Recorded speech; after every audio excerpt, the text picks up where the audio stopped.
ChatGPT, ce n'est pas juste un outil fascinant, c'est carrément la fondation d'une toute nouvelle économie numérique. Et au cœur de cette économie, des opportunités très concrètes sont en train de se dessiner. Voyons ensemble comment on peut les saisir. 100 milliards d'euros. Oui, 100 milliards. C'est la taille estimée du marché de l'IA générative. On ne parle pas d'une petite tendance là, c'est un véritable raz-de-marée économique. Et la bonne nouvelle, c'est qu'il est encore temps de prendre la vague. Cette transformation crée des opportunités bien réelles pour les freelances, les créateurs, les entrepreneurs.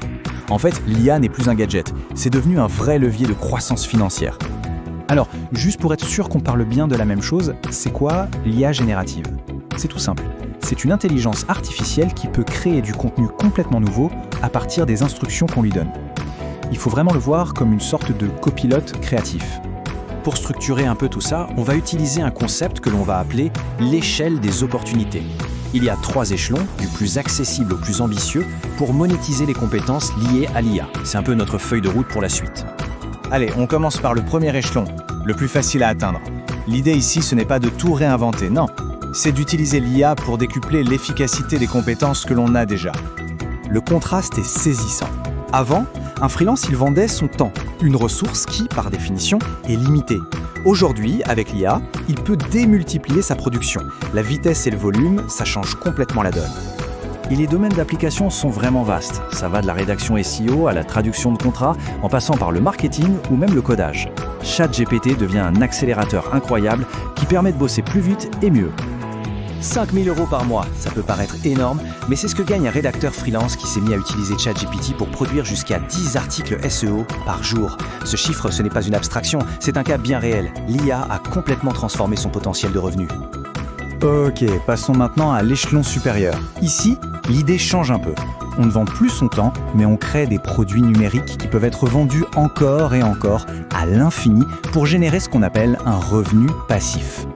Un produit numérique, c'est ça, un actif qu'on crée une seule fois et qui peut générer des revenus sur le long terme. C'est vraiment la clé pour décorréler ses revenus de son temps de travail. Et là, les possibilités sont immenses.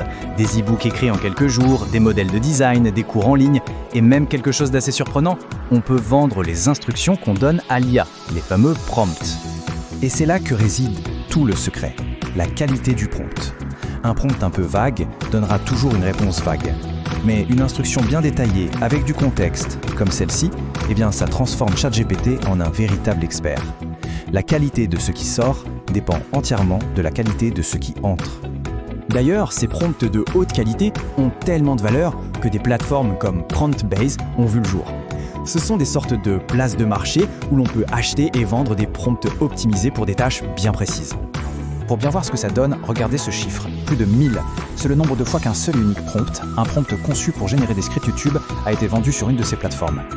Et ces 1000 ventes, elles ont généré quoi? Près de 5 000 € pour un simple blog de texte. C'est la preuve qu'une bonne instruction, bien pensée, bien formulée, c'est un produit numérique qui peut être extrêmement rentable. On arrive tout en haut de l'échelle, l'entrepreneur IA.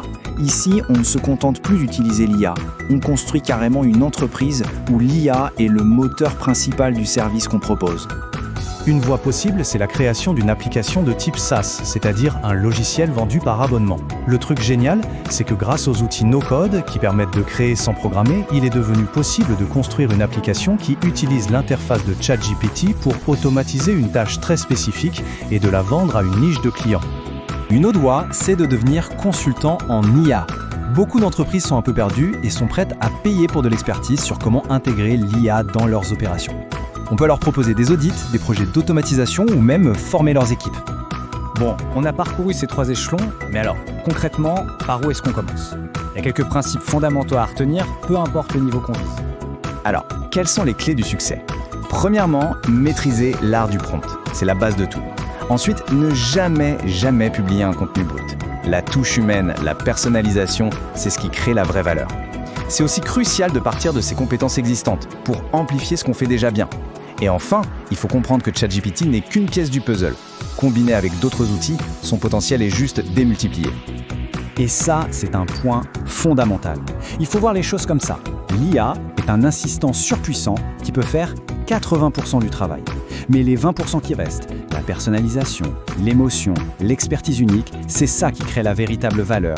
C'est cette touche humaine qui fait absolument toute la différence. Finalement, il ne faut pas voir ChatGPT comme une réponse magique. C'est un levier. Et c'est sans doute l'un des plus puissants de notre époque. Il ne remplace ni la créativité, ni l'ambition. Il les multiplie. La vraie question n'est donc pas de savoir ce que l'IA peut faire, mais plutôt qu'est-ce que chacun va bien pouvoir construire avec.